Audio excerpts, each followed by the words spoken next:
my goal was, to me was, almost an unobtainable goal. It was, very high, and it was, I was very young, and I had, I was very ambitious. So, as a young ambitious chef, you kind of, you set these goals, and once you reach them, it's like, okay, well, this feels great, but I think there's still more that can be done. I think we can do better. I think the restaurant can be better. I think we can expand. I think we can, we can expand ourselves, past like Canada, and, how do we market? How do we,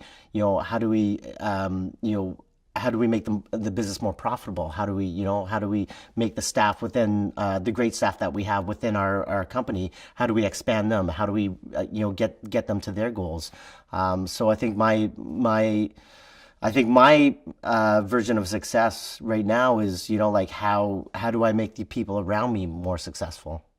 Yeah, I think, up until you reach that point where, you're comfortable, and or you're just, you're, like you don't have the amount of energy you do, like at 40, when you're 60, like I think you just keep going until until you come to the point where it's like, okay, you know what?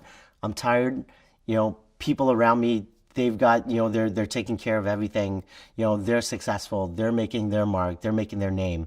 I think that's, success for me is kind of leaving a little bit of a legacy, in the city, or wherever you're based.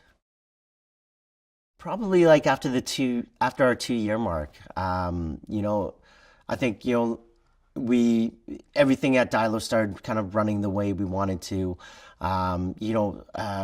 Service, and organization, and all the planning for the restaurant is now kind of, it all kind of like it's all leveled out, and everyone knows their roles, everyone knows how to do their things, and everyone's responsible. We have an amazing staff, and I think it was a time where I can start looking back and kind of start promoting the restaurant outside of the restaurant, where I can do a little bit of traveling, and do chef events, and the restaurant still be okay. I don't have to be there all the time.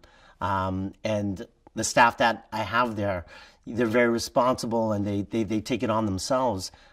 I think that was the point where I looked back at the restaurant and was like, wow, this is everything that I dreamed of, right? This is everything that I like when I was young, as a young chef, and I was picturing a restaurant. This is my dream restaurant. So, I think I think I'm very lucky.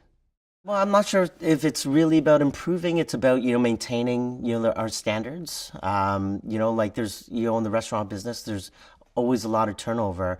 And these turnovers can be a little bit challenging, like managers changing, looking for new opportunities, chefs leaving, that have been with you for like 3 years, them looking for new opportunities or different styles of cuisine to learn.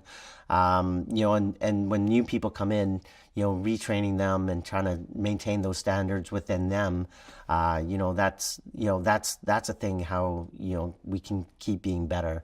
Also, like promoting the restaurant and, getting our name out there. Cause, I mean, there's there's a lot of restaurants out there and they're all very good.